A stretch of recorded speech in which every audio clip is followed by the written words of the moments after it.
Right, before we continue discussing that, breaking news we're getting now that Bradley Manning is sentenced to 35 years in jail. This is the latest.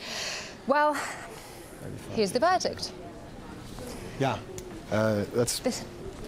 we should also keep in mind that he was credited, we're hearing, for about 1,294 days that he had already spent in confinement. That perhaps explains a little bit of the lower sentence that we received. Yes. The prosecutors had asked for 60 years. This is after it was taken down from 90 from 136. So lower than they were asking, but still definitely a lengthy sentence. Okay, so yes, absolutely. Life, not life in prison. And right now, you can give us the details of the sentence, and we're going to Guyane, and we can go live to Washington D.C. and artist Gayane Chichikan is joining us now live. Gayane, can you hear us?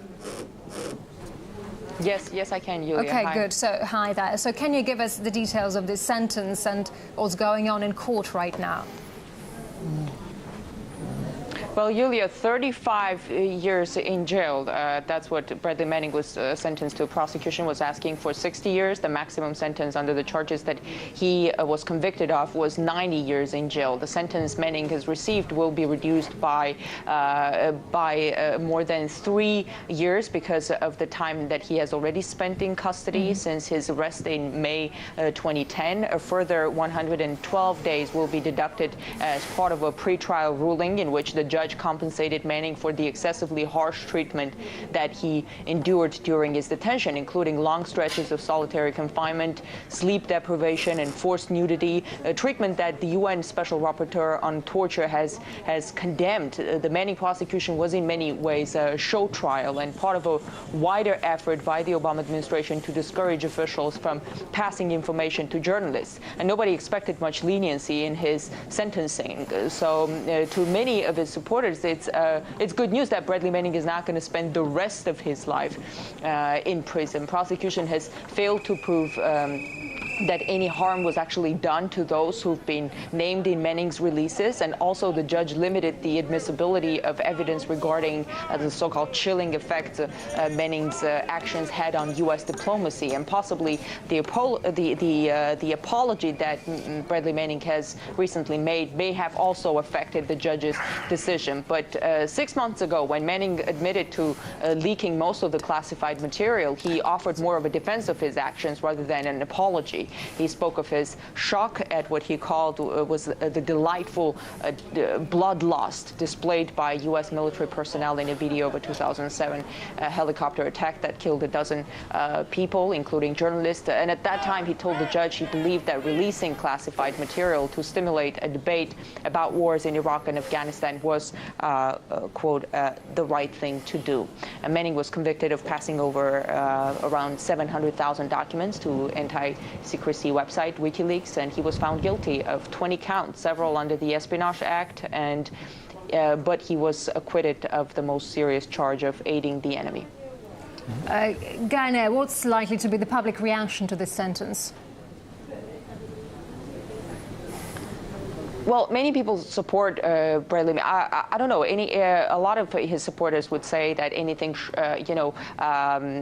short of 20 years in prison would be good news for them because I mean everybody understands that this has been a show trial, and many people support Bradley Manning because they support the public's right to know, and they don't necessarily support the fact that he broke the law, but they realize that there are things that would have never been exposed, debated had it not been for Bradley Manning. Now, generally speaking, Americans don't care that much when it's about their government's wrongdoings abroad. They care a bit more about domestic policies, and maybe that's why Bradley Manning support in opinion polls is not the majority of Americans, definitely. But Bradley Manning may have actually gained more support in the wake of Edward Snowden's revelations. Snowden showed that Manning is not the only one. I mean, Snowden being the second probably most famous leaker of our generation.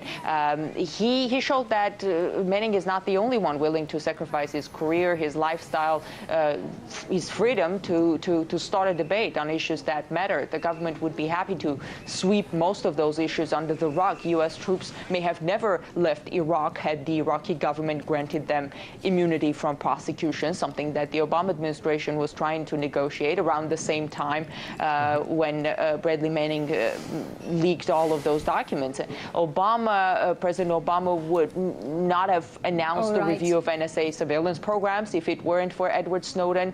Whether or not that review is just a symbolic gesture is yes. All right, thank you very much. Julia? Yeah, we'll have to leave it there. Thank you very much for bringing us up to date. And right now we're now joined live by leader of Pirate Party UK, Loz Kay. Loz, thank you very much for being with us this hour. What message does the pursuit of Manning send to whistleblowers in the US? What do you think? Well, this sentence, it was something of a foregone conclusion. But let's face it, this is decades in prison. Bradley Manning is facing decades in prison. This is a devastating blow for him, of course, and of course all of us who've supported the work of whistleblowers and supported the importance of actually protecting the work of whistleblowers. Let's not forget that that was the reason why Bradley Manning did what he did. He was very clear about it. It was about holding power to account. This is an attempt to actually put a chilling effect on the work of journalists and to intimidate sources.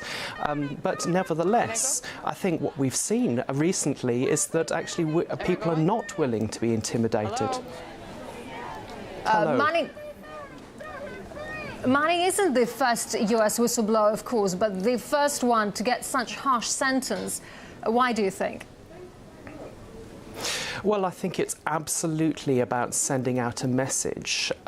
It's what we've seen, and I think Amnesty International were absolutely right when they said that the United States has their priorities upside down with the conviction of Bradley Manning.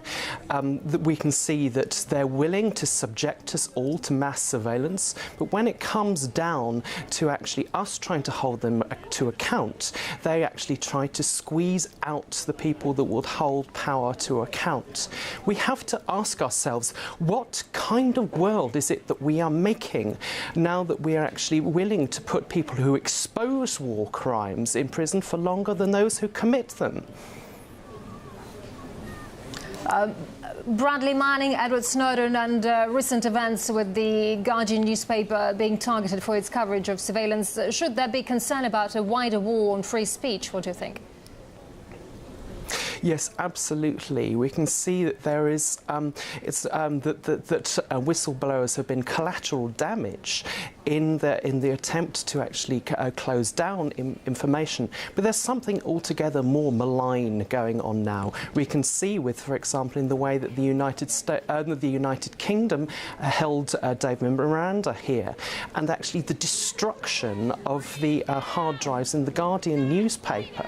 There is a real attempt to try and block out these vital stories, whether it's about mass surveillance or whether it's about war crimes that we are responsible for. Loz Kay, thank you very much indeed for joining us here at RT. And